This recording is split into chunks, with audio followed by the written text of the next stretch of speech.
Assalamualaikum warahmatullahi wabarakatuh. Warahmatullahi wabarakatuh. Hamdan wa syukron ala nikmatillah. Asyhadu an la ilaha illallah wa asyhadu anna Muhammadar Rasulullah. Pemirsa FDK TV Channel yang dimuliakan oleh Allah Subhanahu wa taala, bertemu lagi dengan saya Ridwan Rustandi, salah satu host dari sekian host yang ada di program Sarmada begitu. Ini tidak tahu kenapa Buya Mujib memilih saya sebagai host pada kesempatan hari ini, mendampingi seorang guru yang luar biasa tentunya. Tapi ini satu keberkahan bagi saya pribadi, terpilih dari sekian host untuk mendampingi salah seorang tokoh luar biasa yang ada di lingkungan UIN Sunan Gunung Jati Bandung. Para pemirsa yang dimuliakan oleh Allah, bertemu lagi tentunya dalam program Sarmada, sajian ringan hikmah Ramadan, program unggulan yang digagas oleh Laboratorium Dakwah Fakultas Dakwah dan Komunikasi UIN Sunan Gunung Jati Bandung selama bulan Ramadan, dan rencananya Prof ini akan berlanjut. Amin. Ada Sarmada kemarin kata Pak Tata, ada apa lagi? Sarmada Sawal ya. Sarmada Sawal, versi Sawal, ada versi Julhijjah, ada versi Julqodah dan sebagainya dan sebagainya. Pokoknya 12 bulan full. 12 bulan full pokoknya. Ini bukti bahwa salah satu aspek pengabdian terhadap masyarakat adalah memberikan konten-konten narasi-narasi positif dalam konteks mencerdaskan tentunya dan mendamaikan, mengharmoniskan masyarakat yang ada di Jawa Barat pada khususnya dan di Indonesia pada umumnya. Baik pemirsa Sarmada yang dimuliakan oleh Allah Subhanahu wa taala, hari ini tentunya saya tidak sendiri. Tadi sudah saya kasih bocoran. Saya bersama dengan salah seorang narasumber yang luar biasa. Namanya unik, tapi dengan namanya beliau menjadi seorang guru besar, punya track rekor akademik yang sangat luar biasa. Beliau adalah Profesor Dr. Kiai Haji. Kalau ditulisnya Fatoni MAG, Magister Agama. Kita nanti akan sedikit bertanya kenapa sih ditulisnya begitu ya, tidak yang lainnya begitu. Beliau adalah salah seorang guru besar di lingkungan UIN Sunan Gunung Jati Bandung pada bidang hukum ekonomi syariah ya Prof ya. Dan tadi sudah sedikit dapat bocoran, satu-satunya sampai detik ini guru besar di bidang hukum ekonomi syariah. Nah, di antara sekian banyak guru besar yang ada di lingkungan UIN Sunan Gunung Jati Bandung. Kemudian sehari-hari juga beliau tidak kalah luar biasa begitu. Aktivitasnya banyak disibukkan dengan aktivitas-aktivitas yang positif tentunya. Salah satu panutan khususnya bagi saya sebagai salah seorang dosen muda di UIN Sunan Gunung Jati Bandung. Beliau adalah terkenal sebagai mantan aktivis mahasiswa dulunya. Kemudian pengabdian kemasyarakatannya juga luar biasa. Dan sekarang beliau diamanahi sebagai Wakil Rektor 3 bidang kemahasiswaan. Dan alumni. Nah, betul ya Prof ya? Betul. Kemahasiswaan dan alumni. Sebelumnya sebagai seorang dekan di Fakultas Syariah dan Hukum.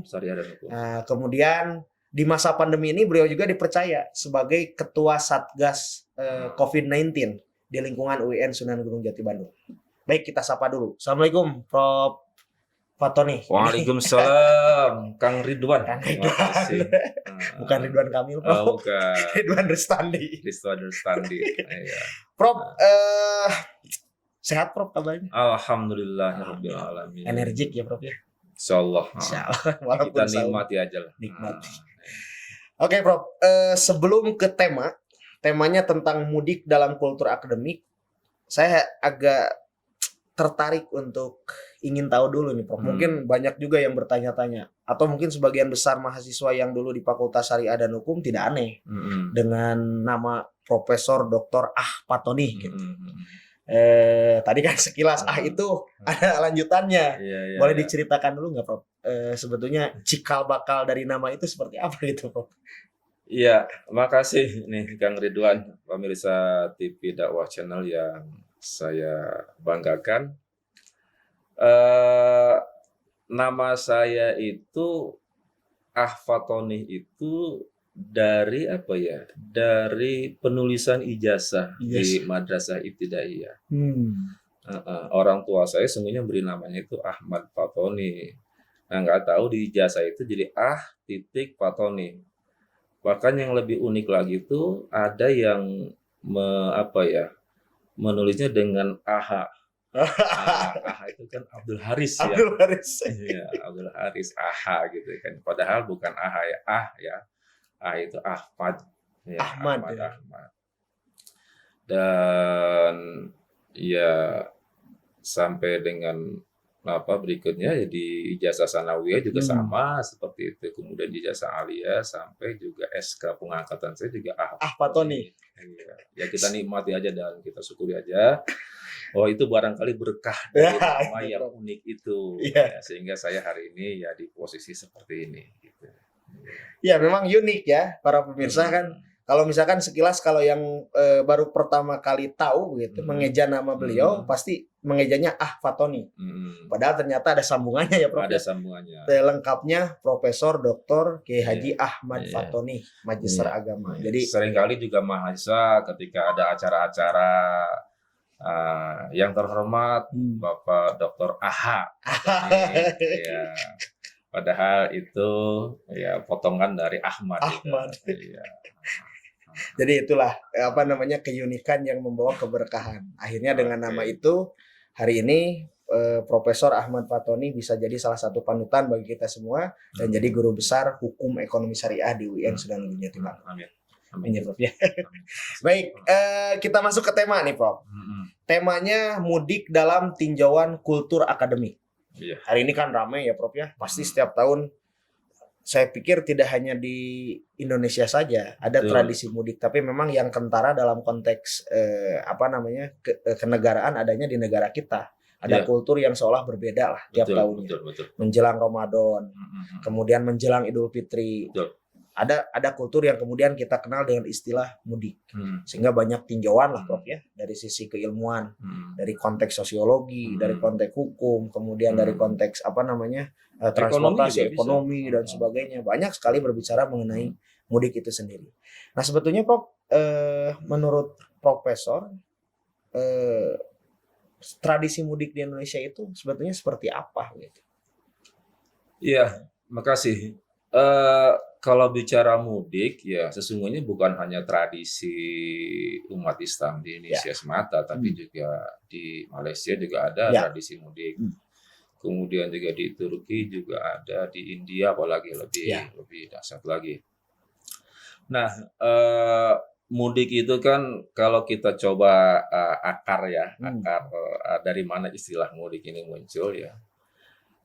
Saya baca itu semuanya itu istilahnya ada dua itu, ada mulih dilik kalau tidak salah itu ya pulang sesaat ya, kemudian juga ada kata udik ya udik itu kampung gitu kampung. Kan, ya, kampung.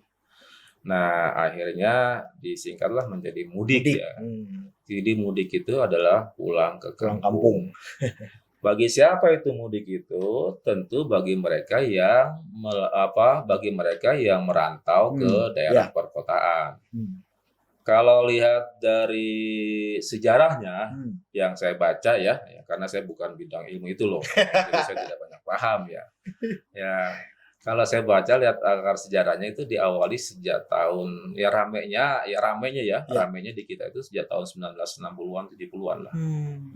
Ketika pada waktu itu ya banyak orang-orang ya melakukan urbanisasi ke kota. Ya. Jadi mereka dari kampung berangkat ke kota mencari nafkah, mencari kebutuhan hidup dia, dan ruang untuk mencari nafkah di kota itu lebih luas lah dibandingkan dengan di desa-desa. Nah dari situlah kemudian mereka banyak melakukan urbanisasi ke kota, dan selama dia di kota itu ruang bagi dia untuk bisa pulang kampung agak susah. Karena memang jam kerjanya, jam-jam kesibukan dia itu ya sangat padat lah gitu lah. Nah, baru ada libur yang panjang itu di saat Lebaran. Di saat Lebaran. Ya, Lebaran itu kan ya dulu kita sampai 1 minggu, bahkan lebih dari 1 minggu libur bagi mereka yang kerja di kantor. Kemudian bagi mereka yang wira swasta, ya Ya tentu ya momen itulah bagi dia untuk bisa bersilaturahim, bisa pulang ke kampungnya, Meluapkan rasa rindu gitu ya Prof meluapkan ya. rasa rindunya, Bawa uang dari kemudian kota untuk dibagi-bagi. eksistensi keberhasilan Iya. sebab nggak mungkin mereka yang tidak berhasil tidak Iya, nggak akan berani betul. pulang. Betul, betul. Iya. Karena ada harga diri juga pada Iya, saat ada pada harga saat diri mudik gitu. pada saat mudik. Dia akan memperlihatkan apa keberhasilan dia Keberhasilan di ya. kota, kemudian dia satu ya membagi-bagikan ya istilah kalau dulu saya waktu di kampung itu kan sering kali dapat amplop, Amplop ya. amplop dari orang ya THR lah. THR lah gitulah. Ya. Jadi oleh karena itu saya melihat bahwa mudik ini bisa dilihat dari berbagai perspektif. Ya, betul. Kalau dari perspektif agama barangkali itu media silaturahim, Ya. media silaturahim. Kemudian juga media untuk mencari keberkahan hidup. Ya. Kalau dari perspektif ekonomi mungkin distribusi pendapatan. Betul. Jadi bukan hanya dikonsumsi dimiliki oleh dia, tapi juga bagaimana itu bisa didistribusikan kepada ya orang-orang yang ada di kampung dengan cara tadi ngasih THR gitu kan ya. THR, berbagilah ya. Sedikit-sedikit. Gitu kan, ya. Kemudian dari perspektif sosiologis tadi eksistensi diri ya, eksistensi keberhasilan dia sebagai orang yang merantau dan dia sukses gitu kan ya. Saya punya tetangga itu orang dari luar daerah. Saya bilang, kenapa Bapak nggak mudik hari ini? Aduh, saya belum berhasil, Pak. Saya nggak berani mudik. Gitu kan. Jadi ada beban tersendiri ya, ada Prof, beban tersendiri. Pada saat dia di perantauannya belum jadi orang yang tanda kutip jadi orang lah gitu. Kalau orang Sunda bilang can jadi jelema cenah gitu. Pada saat mau kembali tuh agak-agak malu juga ya. Agak malu juga. Ada beban psikologis gitu ya. Beban psikologis ya. Nah itu yang saya lihat. Jadi artinya dari berbagai dimensi kita melihat mudik itu. Oke. Jadi memang unik ya kalau di Indonesia itu gitu. Jadi unik itu tadi disampaikan oleh Prof Fatoni begitu tentang bagaimana tradisi mudik ini seolah jadi tadi eksistensi diri gitu. Sudah sekian lama di kotanya di samping memang ada ingin meluapkan rasa rindu juga ada rasa ingin menunjukkan sesuatu bahwa saya sudah sukses.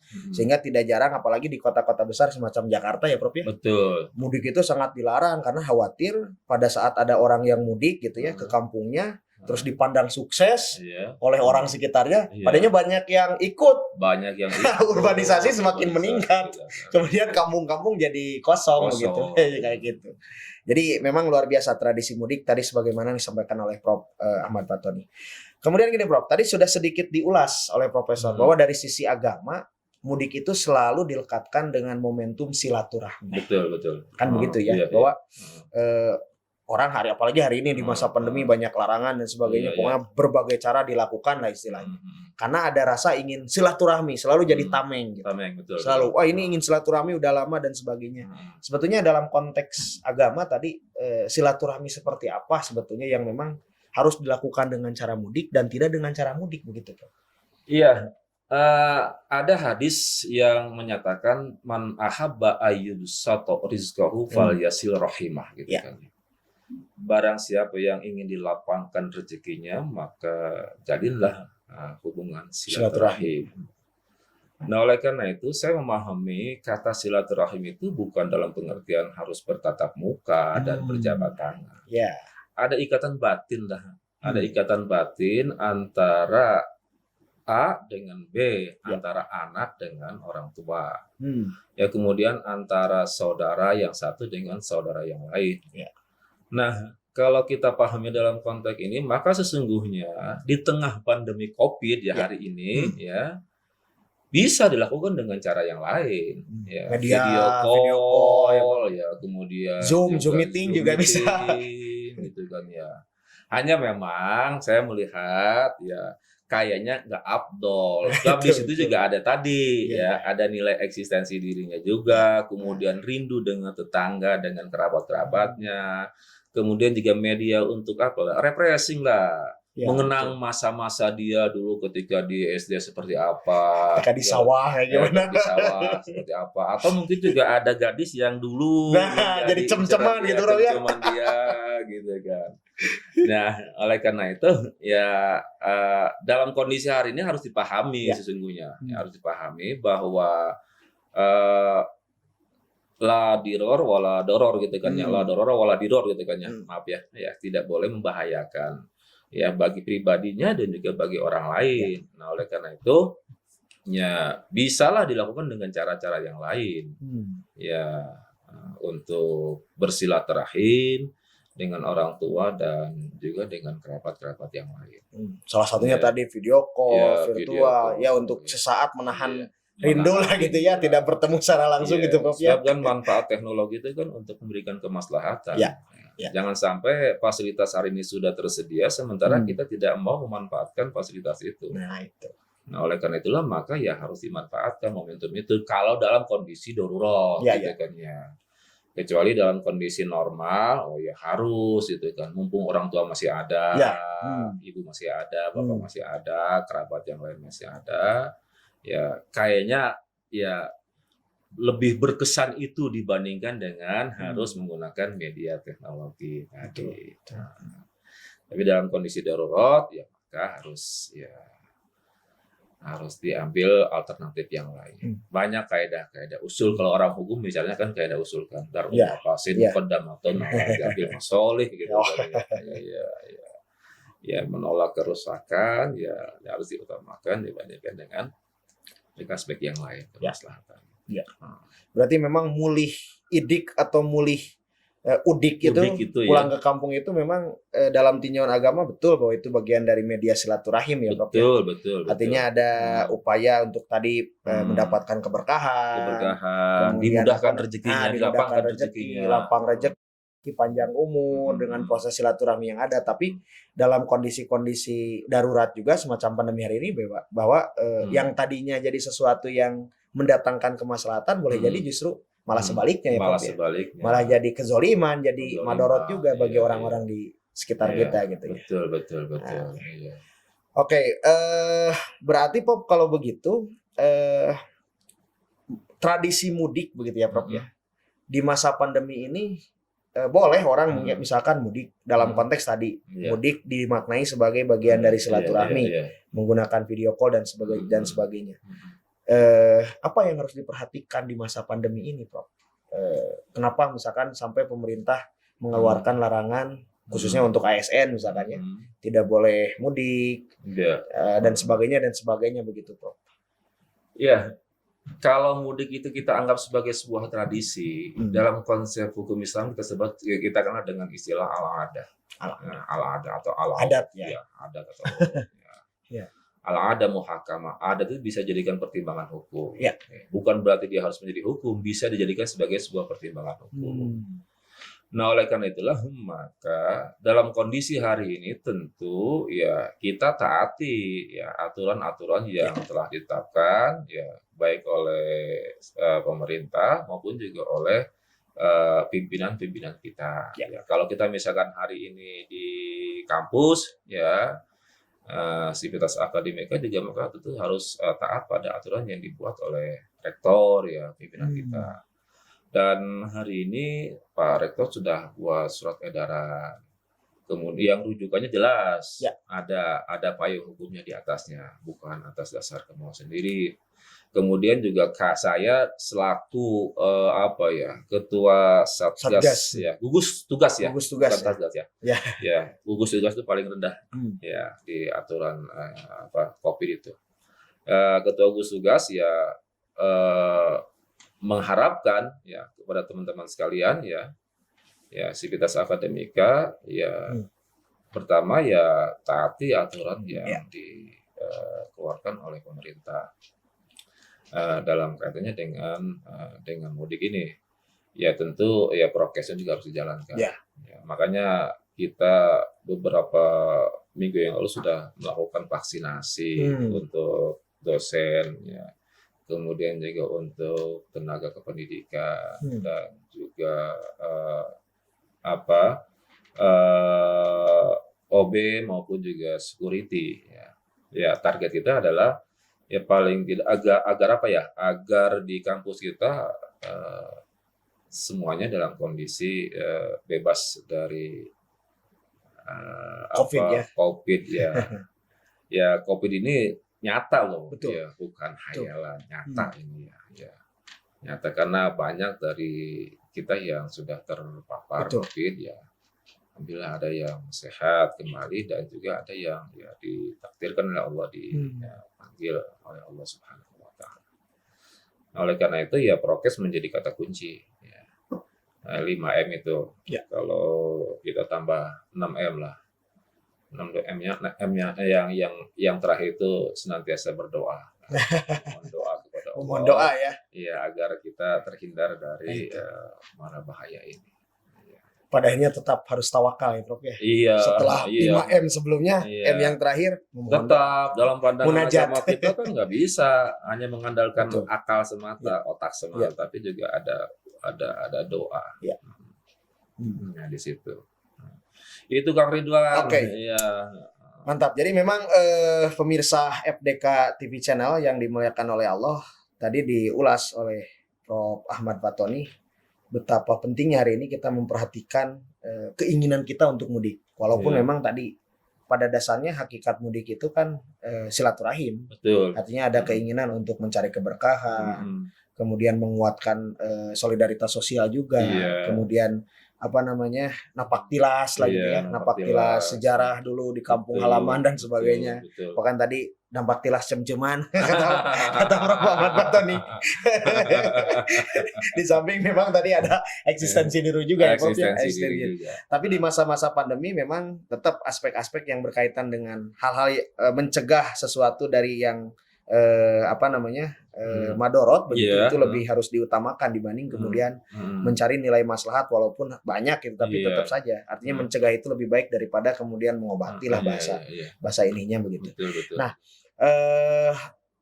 apa harapan seorang Prof. Ahmad Fatoni Iya. untuk seluruh sivitas akademika hari ini terkait larangan mudik yang tadi Prof, apalagi dalam konteks Prof. Ahmad hari ini sebagai ketua gugus tugas tadi begitu Prof. Ya, tentu harapan saya adalah agar sivitas akademika mematuhi aturan yang sudah ditetapkan oleh pemerintah melalui Satgas COVID-19. Kita sudah punya regulasi, sudah punya aturan bagaimana ketentuan-ketentuan sebagai seorang ASN, di mana di situ tidak diperkenankan untuk mudik ya. Bukan hanya untuk ASN tapi juga untuk masyarakat pada umumnya. Ya. Nah, oleh karena itu nikmati ini dan banyak media bagi kita untuk melakukan silaturahim. Ya. Insya Allah nanti ya kita berdoa kepada Allah Subhanahu Wa Taala mudah-mudahan pandemi ini cepat berakhir dan kita bisa bertemu bertatap muka ya dengan orang tua, dengan kerabat. Dan juga mungkin dengan mahasiswa-mahasiswa kita. Ya, kita sudah rindu ini. Itu sudah rindu Prof. Sudah rindu dengan mahasiswa-mahasiswa kita Ya. ya. Dan mahasiswa juga berdasarkan WA yang masuk ke saya senantiasa pertanyaannya adalah Pak, kapan kita masuk kuliah? Itu betul, Prof. Pak, kapan kita masuk kuliah? Nah, saya sampaikan bahwa kebijakan untuk masuk kuliah di tingkat perguruan tinggi, masuk kuliah itu adalah bukan ada di wilayah pemerintah daerah, kota atau kabupaten ataupun juga provinsi, tapi di pusat. Pusat ya. Ya, oleh karena itu ya kita tunggu aja lah, mudah-mudahan keluar segera kebijakan dari pemerintah pusat terkait dengan perkuliahan offline. Ya. Karena memang meskipun hari ini sudah eranya ya, tapi juga tetap kita ingin berbagi pengetahuan kepada masyarakat melalui tadi media yang ada ikatan batin, ada ikatan moral di antara kita dengan mahasiswa kita dan lain sebagainya. Tuh, jadi untuk teman-teman mahasiswa tadi ada bocoran. Jadi sabar dulu. Yang rindu itu bukan hanya Dilan. Yang rindu itu bukan hanya Dilan.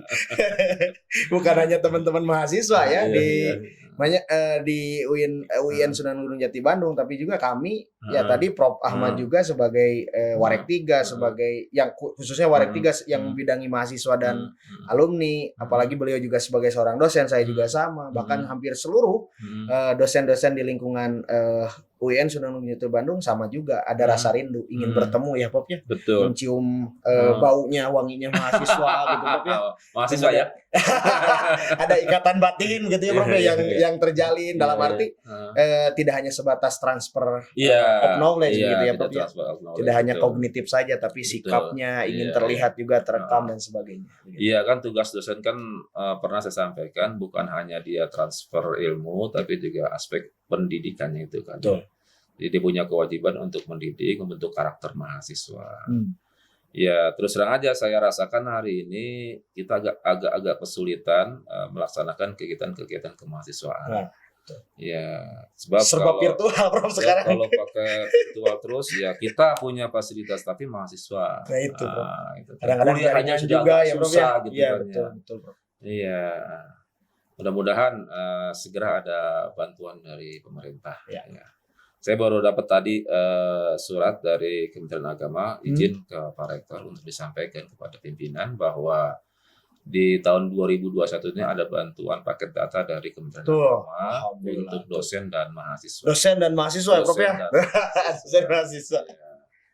Ya, mudah-mudahan ini bisa dimanfaatkan oleh kita untuk keberlangsungan perkuliahan kita. Itu.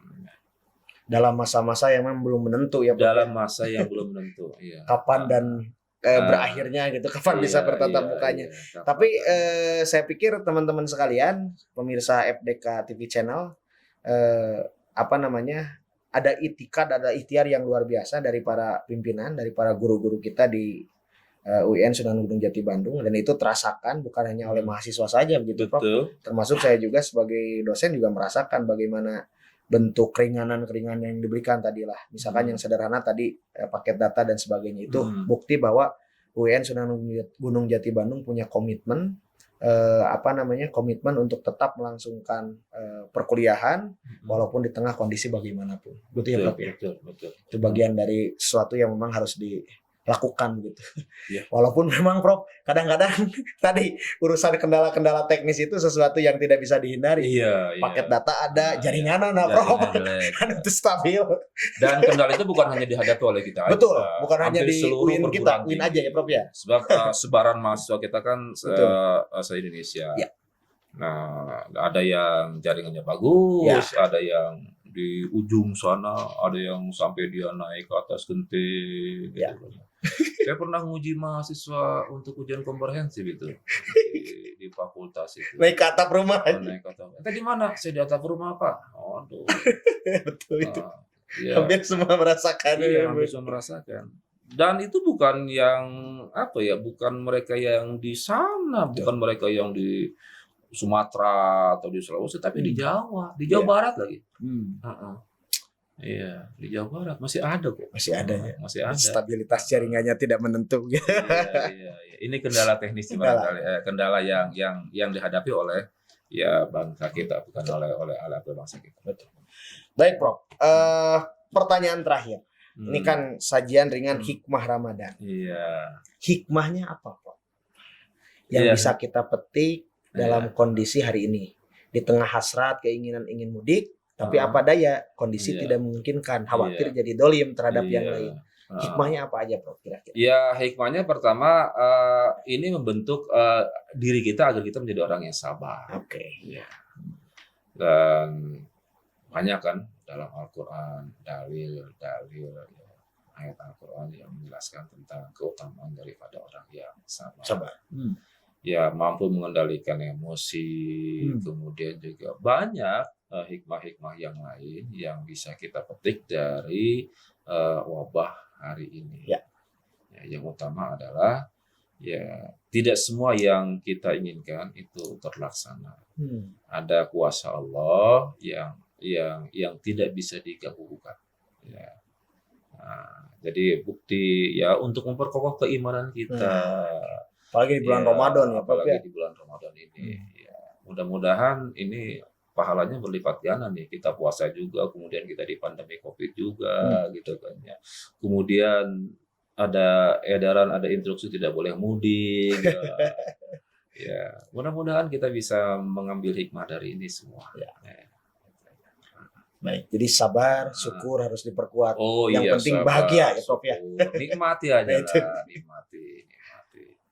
Kemudian juga ya diperkuat keimanan kita agar jangan sampai dengan musibah ini justru kita akan lari dari ya keyakinan yang kita pegang hari Ya. ini.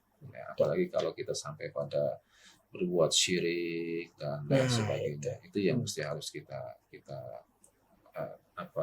jaga dan kita berikan pemahaman kepada ya masyarakat pada umumnya. Yang jelas sekarang dengan adanya pandemi dan larangan mudik itu semuanya bisa merasakan. Jadi ya bisa berbagi. Tapi versinya virtual. Iya. Bagi kupat virtual. Hanya sekedar foto, share di grup keluarga ya Prof ya. Itu kan memudahkan. Artinya lebih menghemat biaya secara ekonomi Prof. Secara ekonomi. Karena versinya versi virtual. Baik, pemirsa FDK TV Channel yang dimuliakan oleh Allah, tidak terasa ini sebetulnya masih menarik ngalor ngidul ya dengan Profesor Ahmad Fatoni.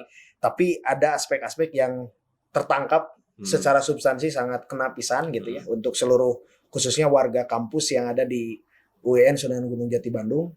Betapa luar biasanya memang larangan tentang mudik ya yang dikeluarkan oleh pemerintah dan jadi turunan tentunya untuk seluruh warga kampus yang ada di UIN Sunan Gunung Jati Bandung. Larangan mudik itu bukan semata-mata melarang untuk bersilaturahmi begitu ya Prof. Bukan. Tapi ini bagian dari ikhtiar, bagian dari upaya agar bisa memutus mata rantai penyebaran COVID-19 yang COVID-19 ini sesuatu yang nyata gitu ya. Tidak boleh dianggap sepele. Orang yang sudah divaksin saja kan masih ada yang terindikasi terkena gejala COVID positif COVID begitu ya Prof. Apalagi memang belum divaksin dan memaksakan tentunya untuk bertemu. Kita harus perhatikan keluarga, orang tua, kerabat dan sebagainya yang memang punya daya imunitas rendah begitu atau kurang. Baik, sekali lagi Prof Ahmad Fatoni hatur nuhun pisan. Sami-sami. Semoga sehat selalu Prof. Amin. Diberikan keberkahan oleh Allah dan tentunya kekuatan untuk memimpin mahasiswa dan alumni sebagai Warek 3 di UIN Sunan Gunung Jati Bandung dan sama-sama bisa melalui pandemi COVID-19 ini dengan lulus ujian ya Prof ya, tidak kurang sedikit pun dan tentu mendapatkan hikmah dari setiap peristiwa yang terjadi. Terakhir, pemirsa FDK TV Channel yang dimuliakan oleh Allah, mengutip tadi yang disampaikan oleh Prof Dr. Kiai Haji Ahmad Fatoni bahwa hikmah dari larangan mudik ini adalah syukur dan sabar. Makanya Rasulullah SAW memberikan gambaran kepada kita betapa takjubnya gitu pribadi seorang muslim itu karena dua hal, ada syukur, ada sabar. Syukur dan sabar ini satu kurikulum kehidupan yang dilaksanakan sepanjang tahun. Ujiannya sering mendadak, gitu kan? Kemudian prakteknya setiap hari. Kadang-kadang juga kita diberikan praktek itu dalam kondisi tidak siap. Makanya ada ungkapan dari seorang psikolog betapa pentingnya memperhatikan diri kita. Katanya begini, ukuran rupa seseorang itu atau tubuh seseorang itu tidak penting. Ukuran otak seseorang cukup penting. Tapi ukuran hati seseorang bisa peka terhadap yang lain, bisa menjaga yang lain, itulah yang paling penting. Terima kasih. Sampai bertemu lagi di acara Sarmada, sajian ringan hikmah Ramadan dengan narasumber-narasumber yang luar biasa. Mudah-mudahan Allah Subhanahu wa taala senantiasa memberikan keberkahan bagi kita semua. Terkhusus untuk seluruh warga atau sivitas akademika UIN Sunan Gunung Jati Bandung. Assalamualaikum warahmatullahi wabarakatuh. Waalaikumsalam warahmatullahi wabarakatuh. Makasih.